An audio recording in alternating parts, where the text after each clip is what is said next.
Hello everyone, welcome back to your digital learning platform Excel Learning, and this is Abhishek sir. Today we are going to understand the second part of the poem The Eagle and the Beetle, written by Bikram Seth, and this poem has been taken from class 8 English literature book. Okay, so the link of the first part has already been given in the description box. If you have not watched, then please watch the first part, then come to this one. Okay, now without wasting any more time, let's get into the chapter. A lot of things will be discussed in this video: the rest part of the poem, the themes, the critical appreciations and all the poetic device. Okay, तो हम लोगों ने यहाँ तक किया था and her smashed brood lay on the grass. बस 3 stanza बाकी है, तो चलो शुरू करते हैं. Okay, at last she cried. She means eagle. Okay, at last she cried. What is the use of bearing your protection, Jews, when that small evil clot of mud has massacred my flesh and blood? So these 3 lines conveys the sense of helplessness of the eagle. Okay, right now the eagle is completely helpless. The eagle is completely restless. She is unable to understand how she can protect the eggs. That's why she is crying out of pain. She is crying out of grief. She is asking question to the God Jews that what is the use of bearing your protection, Jews, कि आपका protection लेके ultimate मेरा हो क्या रहा है. When that small evil clot of mud refers to the beetle. Okay, जबकि एक छोटा सा beetle has massacred my flesh and blood. तो आपका प्रोटेक्शन है मेरे साथ, तो अल्टीमेट आपका प्रोटेक्शन लेके मेरा फायदा क्या हो रहा है, जबकि एक छोटा सा small evil clot of mud यानी कि एक छोटा सा बीटल आके मेरा फ्लैश को, मेरा ब्लड को एकदम डिस्ट्रॉय कर रहा है.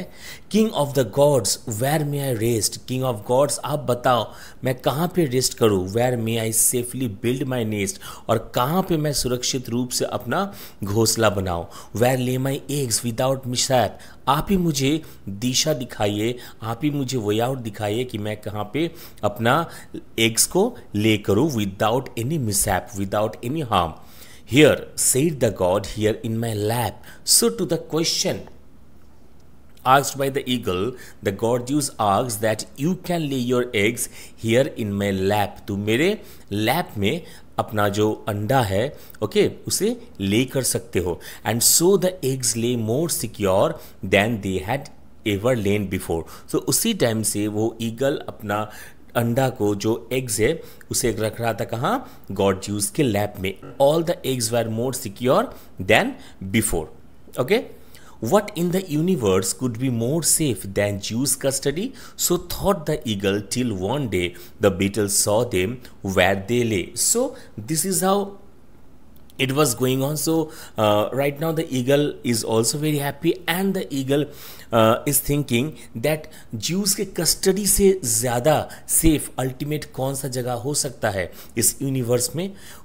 तभी क्या हुआ, वो बीटल ने और एक बार देख लिया कि वो जो ईगल है वो कहाँ पे अपना एग्स को रख रहा है. एंड एमिंग विथ प्रिसीशन, अब यहाँ पे जाके बीटल ने एक दिमाग लगाया. ओके, अब देखो बीटल एक छोटा सा इंसेक्ट है, एकदम छोटा सा एक इंसेक्ट. तो ये जाहिर सी बात है कि बीटल गॉड ज्यूस के साथ लड़ नहीं सकती है, राइट. इसीलिए उन्होंने अपना दिमाग लगाया. क्या किया बीटल ने?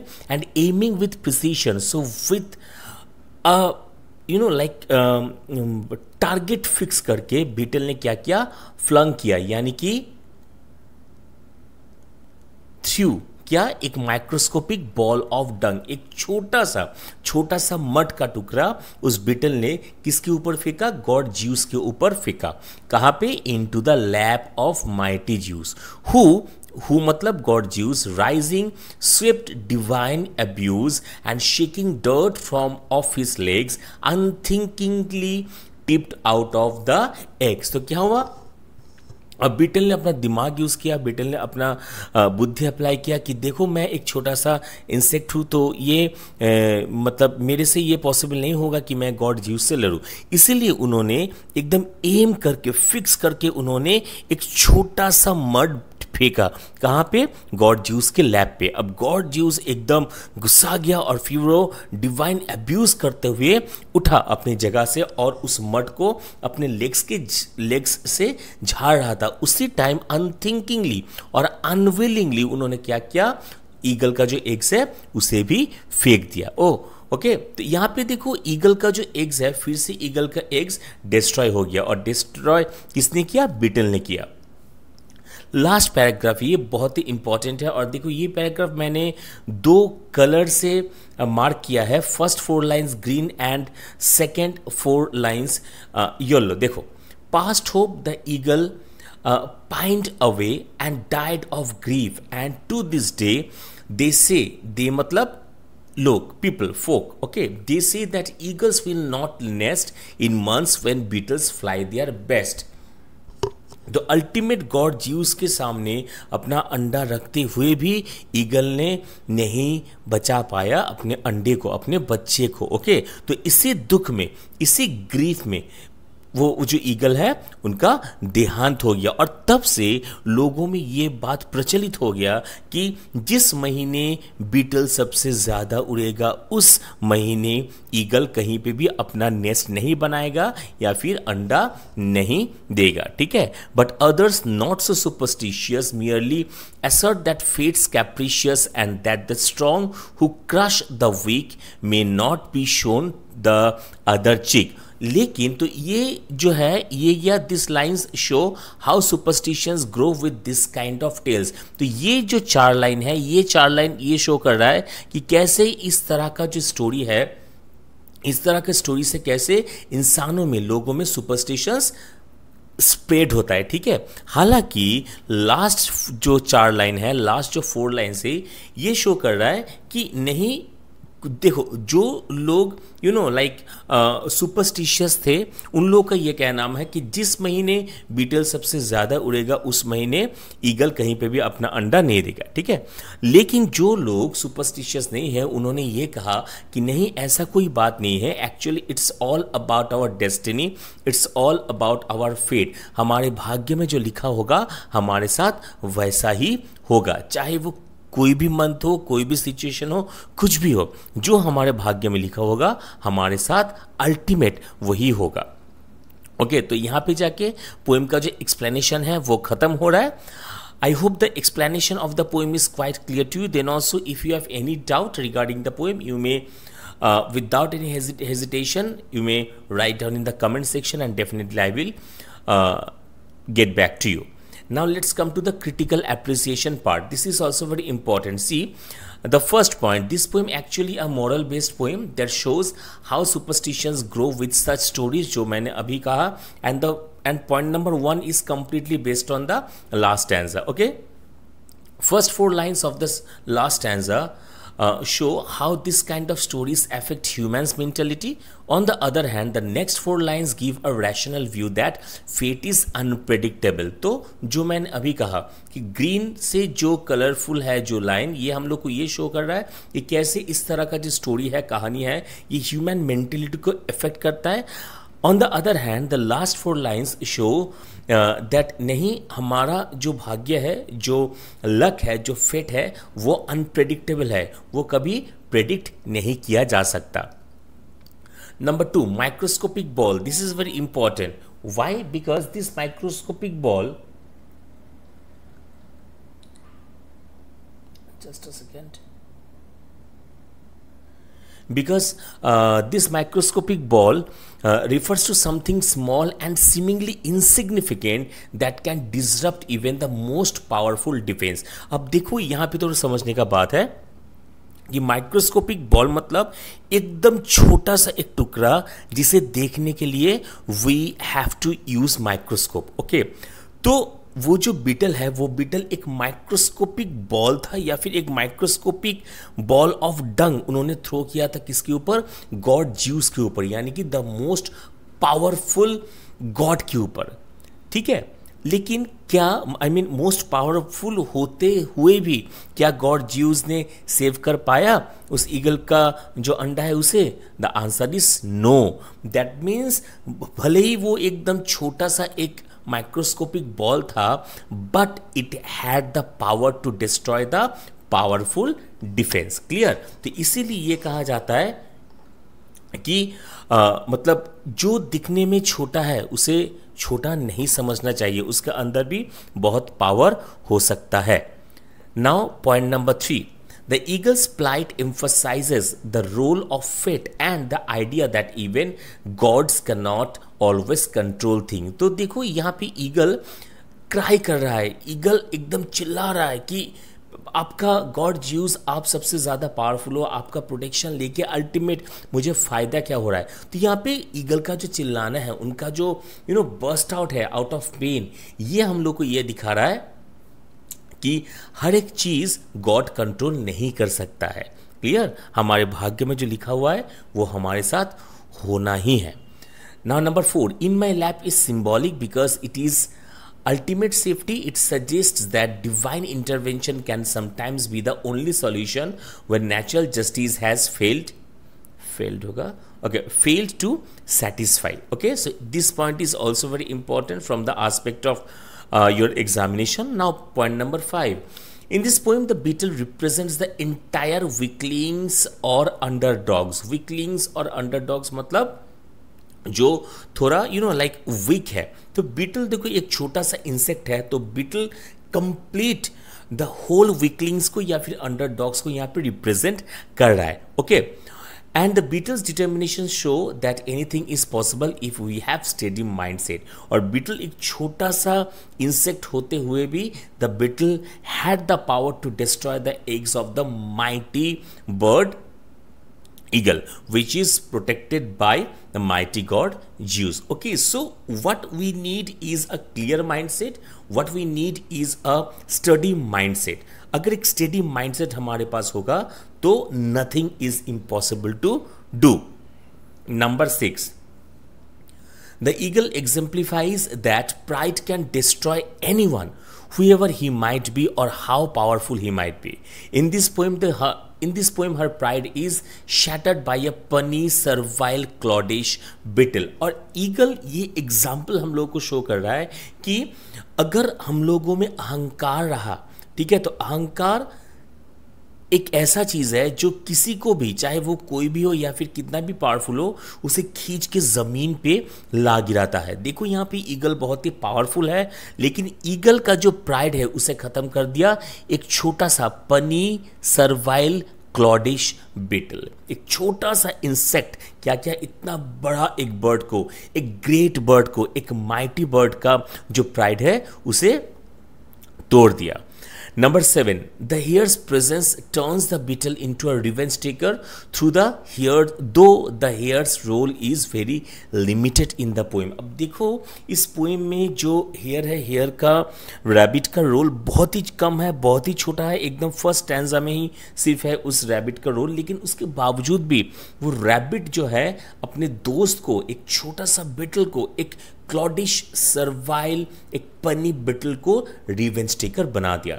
सो though the rabbit does not have a lumpsum amount of role in the poem, still we can feel the presence of the rabbit throughout the poem. Okay, so all 7 points are very important and you all are requested to add these points in your answer script।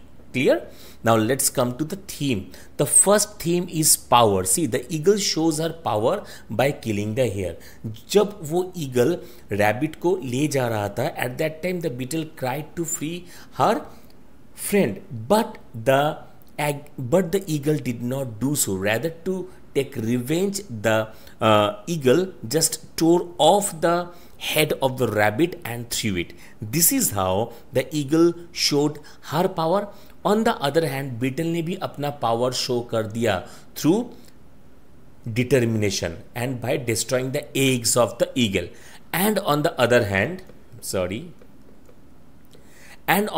hand, mighty god Zeus shows that his power is not everything। Firm determination can break any barrier।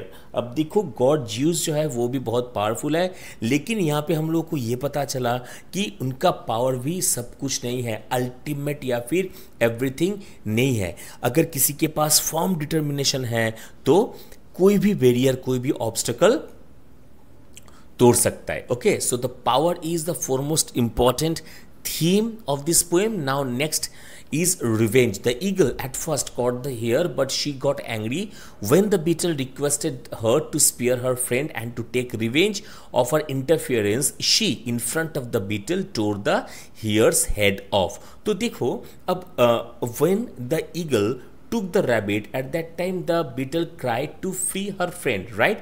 At that time the eagle got angry and she told that the beetle did not have any authority to come between the eagle and her snack, that means the rabbit, right? And to take revenge,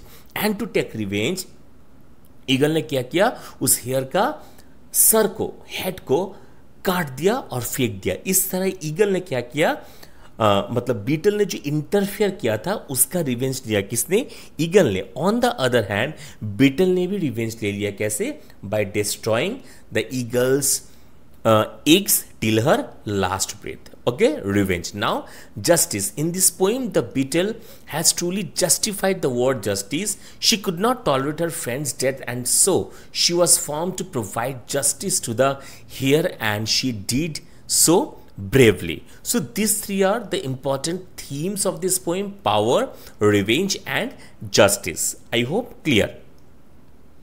Now let's come to the poetic device और figure of speech. देखो, first of all personification यहाँ पे use किया गया है क्योंकि eagle को एक ह्यूमन क्वालिटी दिया गया है, हेयर को ह्यूमन क्वालिटी दिया गया है, बीटल को एक ह्यूमन क्वालिटी दिया गया है. सो we can see a lot of examples of personification throughout the poem. Okay, now next is symbolism. See, first of all, in my lap, it symbolizes the ultimate safety.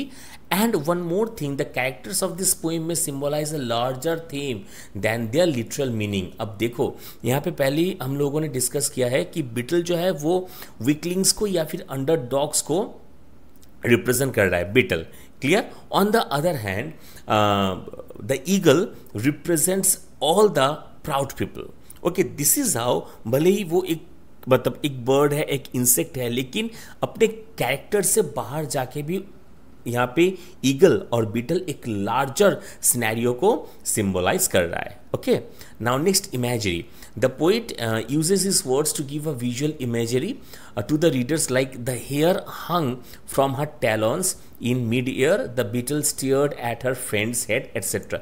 तो visual imagery क्या होता है? जो पढ़ते ही हमारे आंखों के सामने एक विजन आ जाता है, एक इमेज आ जाता है. अब देखो, the way Vikram Seth has written that the hair hung from her talons in mid-air. So as soon as we read the sentence, we can visualize an image just right in front of our eyes. So this is visual imagery. In the same way, the beetle stared at her friend's head, etc.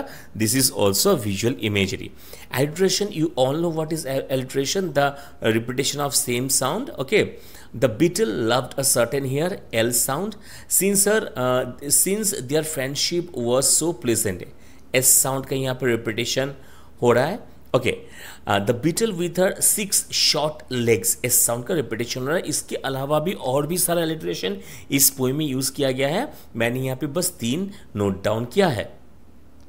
Next, hyperbole. Hyperbole means exaggerate करना. जैसे कि nothing can harm me list of all a slow pathetic droning bowl. So यहाँ पे exaggeration of the power. देखो, eagle, यहाँ पे eagle का एक ओवर कॉन्फिडेंस है कि I am protected by the mightiest god Zeus, so nothing in the world can harm me. तो यहाँ पे ईगल का जो पावर है वो ईगल एग्जैजरेट कर रहा है.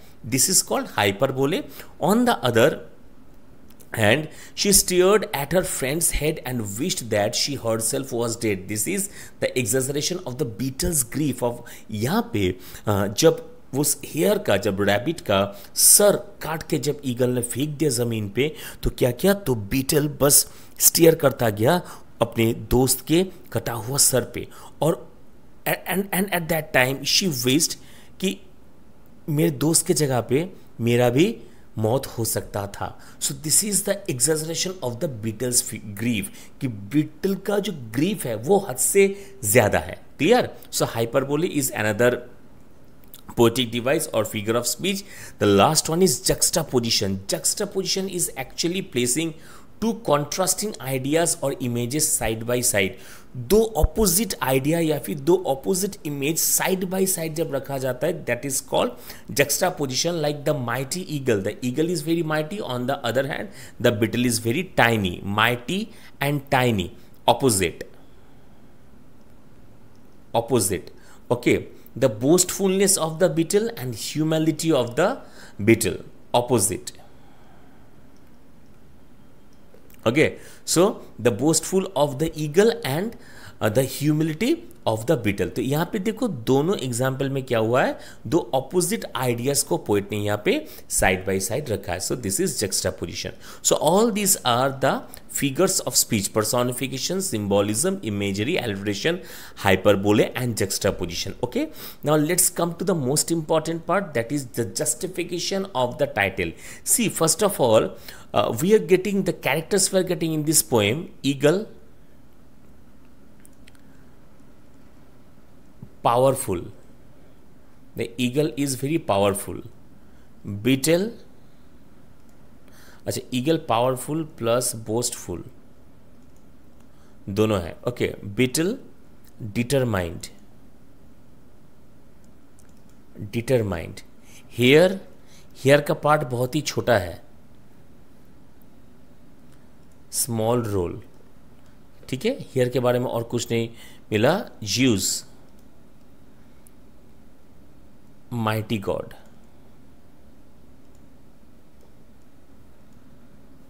तो देखो यहां पे फर्स्ट ऑफ ऑल हेयर का जो पार्ट है वो फर्स्ट स्टैंजा में ही खत्म.